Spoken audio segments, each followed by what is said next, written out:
A graça e a paz do Senhor Jesus. A você que está vindo hoje pela primeira vez, você que já comparece todos os cultos, e hoje essa grande celebração, a Santa Ceia, que você seja muito bem-vindo, que você se sinta acolhido pelo calor do Espírito Santo. Eu me sinto feliz, me sinto alegre por estar aqui juntamente presencial com os irmãos e também compartilhando com os irmãos via internet, que você esteja compartilhando, que você esteja curtindo, que você esteja feliz na sua casa, feliz no seu trabalho, aonde quer que você esteja, você sinta essa linda presença de Jesus. Amém? E antes de entrar na palavra, nós estamos no mês de junho, né? Mês dos namorados, e 1º de junho minha esposa aniversariou. Eu coloquei ali no Facebook, I love of my life. Meu amor por toda a minha vida. E é gostoso, né, esse tempo e essa alegria de ter uma esposa que está sempre com a gente, batalhando e sabendo das batalhas árduas que temos. E esse mês do casal, mês da família, que Deus renove o teu casamento, que Deus renove o teu relacionamento e que você consiga vencer. Jesus sempre presente. Isso faz a diferença. Amém? Por isso que nós vamos numa palavra aqui hoje, que o Senhor me revelou. Deus tem um propósito em tudo, porque o Senhor é o Criador. Deus tem um propósito em tudo. O Senhor é Criador. Então, abra sem perca de tempo, o livro de Jonas. Eu quero ler o 1º capítulo. Jonas no 1º capítulo. Eu quero ler os 6 primeiros versículos. Esse livro tem 4 capítulos, é um livro curto, Pequenos Profetas. Todas as Bíblias têm, tá? Jonas. Quem saboreou hoje pela manhã a Escola Bíblica Dominical, com a professora Rosângela, falando sobre Zwinglio e a estrela, Cliff, né? E o Cliff, desculpe, não é Zwinglio, e o Cliff. Eu estava lendo Zwinglio, e o Cliff é a estrela da manhã, o pré-reformador, né? Todos aqui sabem por que ele é o pré-reformador. Se você não sabe, vem domingo na Escola Bíblica Dominical. Nós vamos deixar um segredinho. Ele foi o verdadeiro João Batista, pré-reformador. Primeiro livro de Jonas, no 1º capítulo, nós vamos ler 6 versículos. Você que pode, se coloque em pé, porque eu sei que você tem reverência a essa palavra, eu sei que você teme a Deus a partir do momento que você colocou o pé nessa igreja. Deus tem um propósito na tua vida, você está aqui. Então preste bem atenção o que Deus está dizendo para mim e para você. O 1º verso diz: a palavra do Senhor veio a Jonas, filho de Amitai, com esta ordem: vá depressa à grande cidade de Nínive e pregue contra ela minha presença. Mas Jonas fugiu da presença do Senhor, dirigindo-se para Tarsis. Desceu à cidade de Jope, onde encontrou um navio que se destinava àquele porto. Depois de pagar a passagem, embarcou.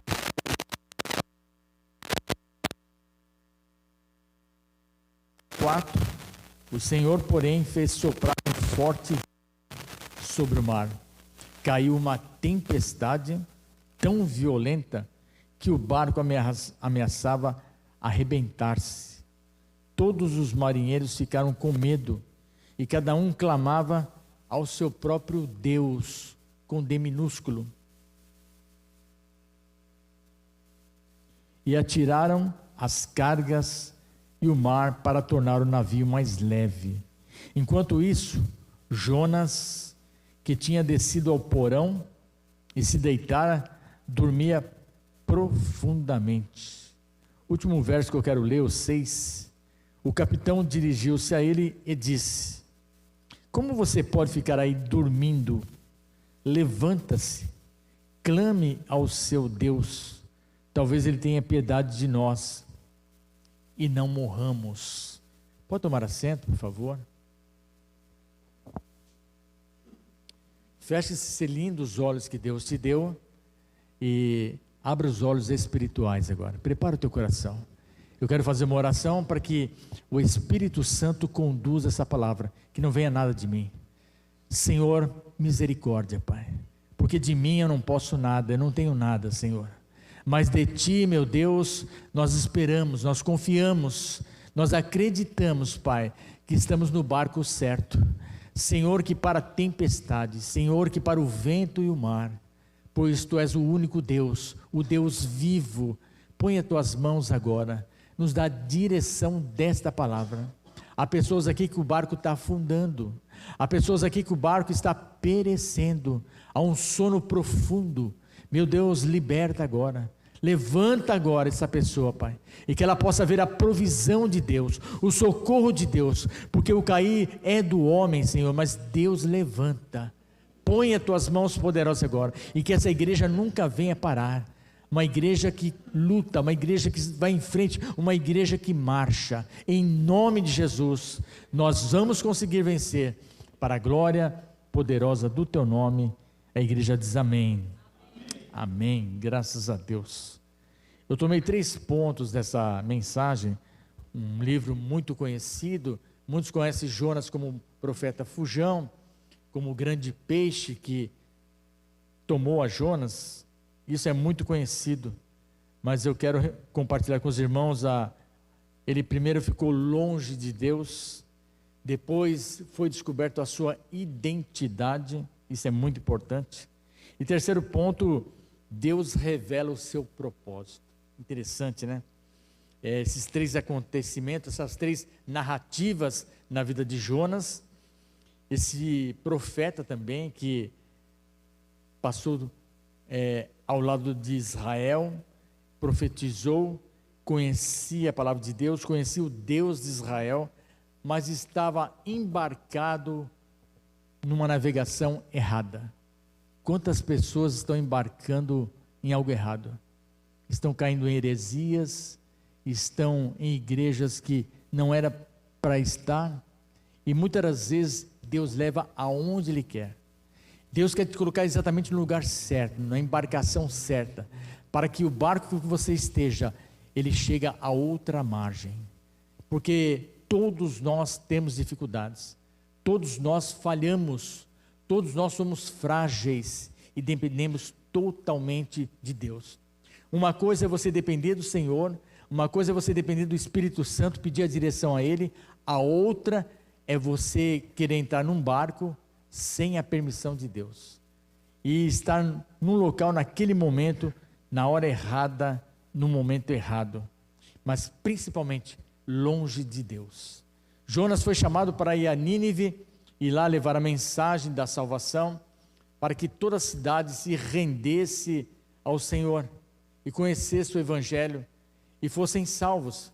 Era uma cidade de muita orgia, de muita festa, uma cidade rica, estava muito longe de Deus e precisava realmente de um missionário que levasse lá a verdade, um missionário que levasse o evangelho da salvação, um missionário que chegasse lá, que pregasse do rei ao jumento a todos quantos necessitavam, sem fazer discernimento, sem escolher quem era o melhor, quem era o mais poderoso, ou tivesse uma alta patente, ou fosse mais inteligente, ou tivesse algum grau de conhecimento. Não era isso que Deus pediu para Jonas. Ele simplesmente pediu para que ele fosse a Nínive, mas ele comprou uma passagem, embarcou no navio para Tarsis e se afastou de Deus. Quando nós pegamos o verso 4, 5 e o 6, o primeiro capítulo de Jonas, o Senhor fez soprar um forte vento, verso 4, sobre o mar, e caiu uma tempestade tão violenta que o barco ameaçava arrebentar-se. Todos os marinheiros ficaram com medo, cada um clamava o seu próprio Deus, atiraram as cargas ao mar para tornar o navio mais leve. Enquanto isso, Jonas, que tinha descido ao porão, se deitara e dormia profundamente. Quando você está num local ao qual você não é identificado, você não é conhecido, as pessoas começam a se contaminar. As pessoas olham para você, e olha que interessante, aqui Jonas estava num lugar que as pessoas não conheciam a Deus, não conheciam o Deus de Israel, não tinham temor a Deus, e viram aquele homem temente a Deus descer o porão. A sua vida começou a declinar. É isso que ocorre. Muitas vezes nos perguntamos, por que estamos perdendo? Por que estamos descendo? Por que estamos caindo? Parece que nada dá certo. A tua vida emocional, a tua vida no relacionamento, a tua vida profissional, a tua vida na igreja, a tua vida sentimental, familiar. Assim como o pastor Paulo mencionando que ele conheceu a Vanessa, ela era uma menina e hoje já uma jovem, já com colação de grau, com uma profissão. Então ela subiu esse degrau, porque ela estava no barco certo, porque ela estava na igreja, ela temeu a Deus, ela temeu seu pai e sua mãe. A Bíblia diz, honra o teu pai e tua mãe. Amém? E farei tudo para você. Amém, igreja? Honra o teu pai e tua mãe. Eu contarei os teus dias na terra. Quantos jovens estão se perdendo? Quantos pais, quantas mães estão chorando? Filhos totalmente perdidos. Jovens que não têm conhecimento algum, não buscam mais nada. Se refugiam nas drogas. Se refugiam na internet. Se refugiam no Facebook, no Instagram. Correm atrás de pessoas que não têm compromisso com Deus, embarcam em direções erradas, e a família toda paga o preço. E aqui essa família que estava juntamente com Jonas, nesse navio, porque ele pagou a passagem. Tudo que você faz tem um preço, tem consequências, tem sequelas. E aqui toda a embarcação estava pagando o pato.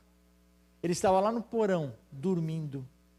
Poderia estar intercedendo, poderia estar orando, poderia estar clamando ao Deus de Israel: Senhor, no teu nome, pare agora essa tempestade, aquieta o mar agora, Senhor, em nome de Jesus, porque isso ocorreu com os discípulos. Os discípulos estavam numa embarcação, houve uma grande tempestade, e quando eles olharam para Jesus, vindo na sua direção, eles olharam e disseram: é um fantasma. O medo tomou eles, que nem eles viram que era o próprio Jesus. O medo nos cega, o medo nos faz fazer coisas erradas, o medo nos faz atropelar, o medo nos faz antecipar, quando muitas das vezes você dobrar o teu joelho e buscar a Deus. A tua resposta, ela já está sendo enviada a meu e a teu favor, porque Deus, Ele se alegra, Deus quer ouvir a tua voz. Há quanto tempo Ele não vê o teu aquebrantamento, o teu coração, as tuas lágrimas, o teu desejo, a tua alegria de estar na casa do Pai e declarando: Senhor, eu e minha casa serviremos ao Senhor. Aleluias. É somente isso que Deus quer ouvir de mim e de você. Ele quer ouvir a tua voz, Ele quer ter intimidade com você. Mas Jonas estava longe de Deus, no porão, num sono profundo. Quantos estão caindo no sono profundo e caindo no porão? Uma escolha errada, uma decisão, o preço pode ser muito alto. O barco que você leva os seus filhos, o barco que você leva a tua família, o preço será para todos. Amém? Todos estão entendendo? Glória a Deus. Pensei que era só para mim. Graças a Deus. Isso é o longe de Deus. O verso 4, 5 e 6. E Deus enviou a tempestade. Aquele barco quase foi à deriva. Quase que aquele barco virou. Mas aqueles homens, os marinheiros, disseram: opa, tem alguma coisa errada. Vamos dar uma olhadinha lá no porão. Vamos identificar. Esse é o ponto central dessa mensagem. Identidade. Eu e você temos uma identidade. O verso 8, o verso 9 E o verso 10. O verso 8 diz assim: por isso os marujos perguntaram para Jonas: diga-nos, quem é o responsável por esta calamidade? Qual é a tua profissão? De onde você vem? Qual é a sua terra?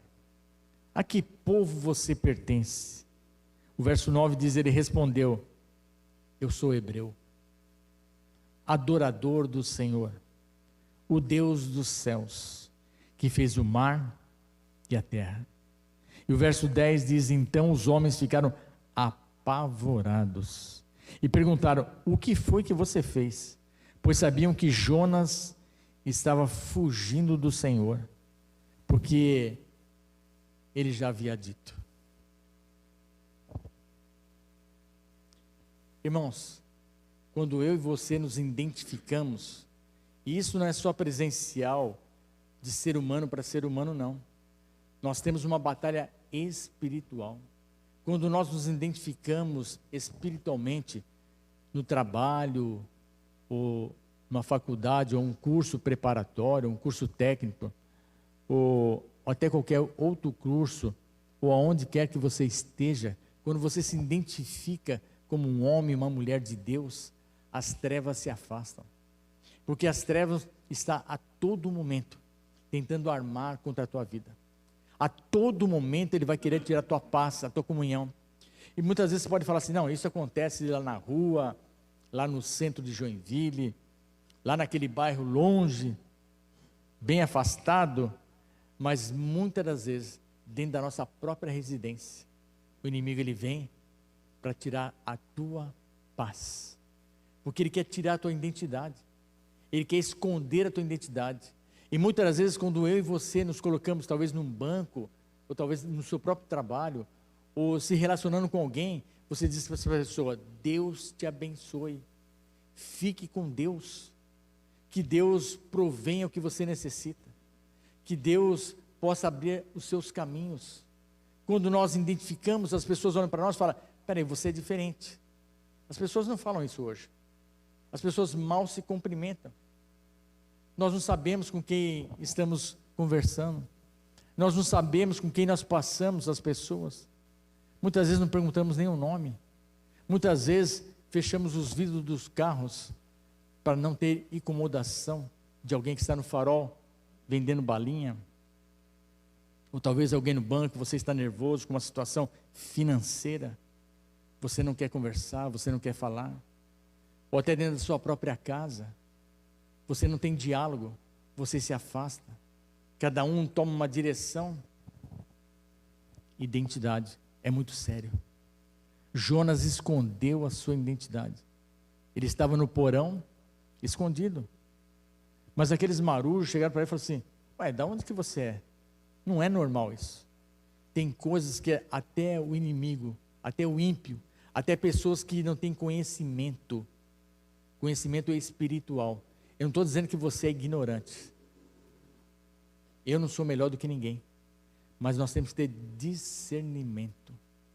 Saber que alguma coisa está errada. Uma voz mais elevada. Está vendo que você não fez isso ontem? Olha o que aconteceu. Nós sempre queremos culpar alguém. Sempre nós estamos querendo culpar alguém. Não olhamos no espelho e olhar para nós mesmos. Eu sou o Jonas. Preciso revelar minha identidade. Preciso mostrar quem eu sou. Qual foi o erro? O que aconteceu? O que nós podemos mudar? Mas hoje as pessoas estão num estresse. Hoje as pessoas estão tão nervosas, tão atribuladas, tão aflitas de almas, que nós temos muito mais facilidade em apontar o dedo para alguém. Está vendo? Eu não falei? Não falei que não ia dar certo? Não falei que isso ia acontecer? Quando minha esposa está na direção, eu falo: nossa, você está dirigindo bem. Não é bem? Fala que sim. Mas a gente tem essa facilidade de ficar nervoso na hora. Eu não falei? Puxa o freio, pisa na embreagem, olha o freio de mão, acende o farol. E as mulheres têm muito mais cuidado que os homens. Elas vão atrás do caminhão até Curitiba, mas não ultrapassa. O homem não, o homem já, a primeira brecha a gente já quer ultrapassar. Nós somos os verdadeiros Jonas. Que eu estou passando para a igreja hoje, que eu sou um Jonas e preciso ser moldado por Deus. Preciso da minha identidade com Deus. Eu preciso mostrar que o Espírito Santo, Ele é na minha vida, que o Espírito Santo, Ele me domina, que o Espírito Santo faz com que as minhas palavras sejam proféticas, abençoadoras, que eu possa olhar para o meu irmão, olhar para a minha irmã e dizer, vai dar certo, você vai conseguir, a tua luta está grande, a tempestade veio, os ventos são contrários, tem obstáculos, mas nós vamos conseguir, nós vamos vencer, porque é um Deus no céu, o Criador, Ele quer revelar a minha e a tua identidade para você atravessar o mar. Aleluias. Esse é o Deus que está aqui dizendo para Jonas. Nós pegamos esse livro, nós olhamos para esse profeta e o condenamos. Profeta fujão, não cumpriu a Deus, desobedeceu, por isso estava lá no porão dormindo e quase foi à deriva. Mas o que aconteceu com Jonas quando ele se revelou um hebreu, quando ele se revelou que era de Israel e que ele era um adorador do Senhor? Mas não tenha medo de se revelar, não tenha medo de dizer quem você é.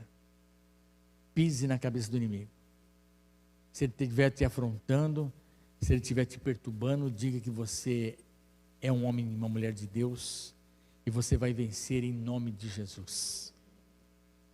Longe de Deus, a revelação da identidade de Jonas.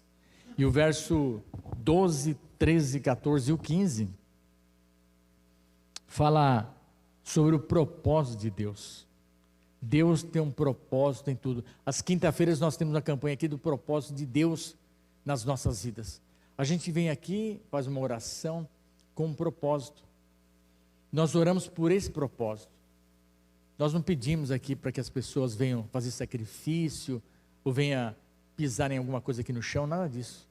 Nós viemos aqui quinta-feira para orar, para que as muralhas caiam, muralhas que estejam impedindo a vitória da minha e na tua vida. Propósito de Deus, porque o Senhor é que é o Criador. E o verso 12, o verso 13, o verso 14 e o 15, o verso 12 está escrito assim: respondeu Jonas: peguem-me e joguem-me ao mar. Ele mesmo disse isso. E o mar se acalmará, pois eu sei que é por minha causa que esta violenta tempestade caiu sobre vocês. Ao invés disso, os homens se esforçavam ao máximo para remar volta à terra, mas não conseguiam, porque o mar tinha ficado ainda mais violento. Eles clamaram ao Senhor: Senhor, nós suplicamos, não nos deixes morrer por tirarmos a vida desse homem. Não caia sobre nós a culpa de matar um inocente, porque tu, ó Senhor, fizeste o que desejavas. E o verso 15 diz: em seguida pegaram Jonas, lançaram ao mar enfurecido, e esse se aquietou. Olha que interessante. Eles lançaram sorte sobre todos os marinheiros e todos que estavam ali, e a sorte caiu sobre Jonas. Ele foi revelado. Deus revelou que realmente era ele que estava tornando toda aquela confusão, fazendo com que toda aquela tempestade viesse naquele momento. Há situações que nós temos que ser pacificador de uma contenda, pacificador de uma situação, pacificador na igreja, pacificador no teu trabalho, pacificador no teu relacionamento. As pessoas começam a brigar até no Facebook. Um coloca uma ideia, outro coloca a outra e começam a brigar. Uma discussão banal que não leva a nada. É como dois times que estão jogando, cada um torce para um time e começam a brigar. Quem vai ganhar é os jogadores, quem vai ganhar é o canal que está ali fazendo a propaganda, e todos sairão satisfeitos. Mas os dois estão brigando, não vão ganhar nada. só dor de cabeça, só um xingando o outro. E aqui, interessante que os marujos tentaram remar para voltar à terra e não conseguiam. Remavam e não saíam do lugar. Tem gente que é assim, rema, parece que não dá certo. O seu dinheiro parece um saco furado. Não chega nem ao 15º dia do mês. Você está remando. Para onde você está indo? Você já perguntou para Deus o que está acontecendo? Será que o teu barco está indo na direção certa? Sim ou não, igreja? Será que o teu barco está indo na direção certa? Aonde está instalado o teu barco? Qual é a tua situação que está te preocupando? É um parente? É dentro da tua própria casa? É na tua igreja? O que está fazendo você remar e o barco não vai? Feche os teus olhos agora. Eu estou vendo o mover do Espírito Santo. Aleluias. Eu estou vendo o mover de Deus sobre a minha vida e a tua vida agora. Há algo tirando a tua paz. Há algo te incomodando. Você diz, meu Deus, eles eram uma bênção, Senhor. O que está acontecendo, Jesus? Olha essa tempestade na minha casa. Olha essa tempestade nos meus filhos, Senhor. Coloque agora diante do altar de Deus. Eu quero orar, eu quero interceder agora por essa tempestade, porque é um Deus que acalma, há um Deus que para a tempestade na minha, na tua vida. Espírito Santo, Senhor, dá direção agora a este casal, a essa família, a tua igreja, Senhor, que está tirando a paz. O inimigo vem para roubar, matar e destruir, mas o Senhor é vida e vida em abundância, Senhor. Traz a resposta, traz a solução. Esse irmão, essa irmã, esse cunhado, essa cunhada, esse primo, esse tio, esse avô, essa avó, Senhor, essa casa, essa luta que estão atravessando. Espírito Santo, envia o teu exército, Pai. Nós clamamos, nós suplicamos por um milagre, Pai. Só o Senhor é que pode operar esse milagre, arrancar esse tumor, esse câncer, essa doença, essa causa judicial, Senhor, esse propósito com Deus, essa construção, meu Deus, esse efeito que tem trazido, Senhor, nervosismo, uma aflição de alma, que tem tirado a paz, até o sono tem ido embora, Senhor. Traz o sono de volta, o descanso, a tranquilidade. Essa porta está se abrindo, o Espírito Santo está te ajudando agora, está renovando a mim e as tuas forças, do alto da tua cabeça até a planta dos teus pés. Sinta-se renovado, sinta-se perdoado, sinta-se amado, porque o Senhor é Deus e as suas mãos estão estendidas para te tocar nesta noite. Não está encolhido, os seus ouvidos não estão agravados para que não possa te ouvir. Deus te ouviu. Deus olha para ti agora e diz: servo meu, espera, aquieta-te, porque verás a minha obra sobre a tua casa. Em nome de Jesus, aleluias. Deus é fiel, Deus é fiel. Deus é fiel. Eu vejo milagres aqui. Eu vejo o Senhor aqui no louvor, na adoração, na palavra introdutória. Fiquei feliz quando me disseram: vamos para a casa do Senhor. Hoje é Santa Ceia, hoje é dia de temer a Deus e temer o Senhor. Um dia Jesus vai estar entregando a Santa Ceia nas nossas mãos.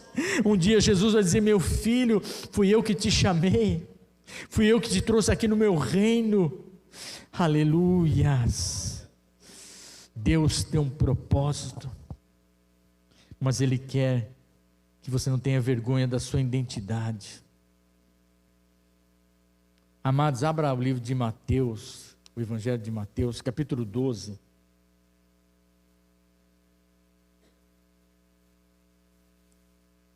Longe de Deus, identidade, e Deus revelando o seu propósito. Que você se sinta fortalecido, você não sai daqui hoje da maneira que você chegou. Você que está na internet, você que está com alguma situação na sua residência, sinta Deus operando, sinta um milagre vai acontecer, porque a palavra de Deus não volta vazia. Mateus capítulo 12, do verso 39 ao verso 41, pediram um sinal para o Senhor. Pediram um sinal para Deus. Senhor, qual será o sinal? Mateus capítulo 12, do verso 39 ao verso 41.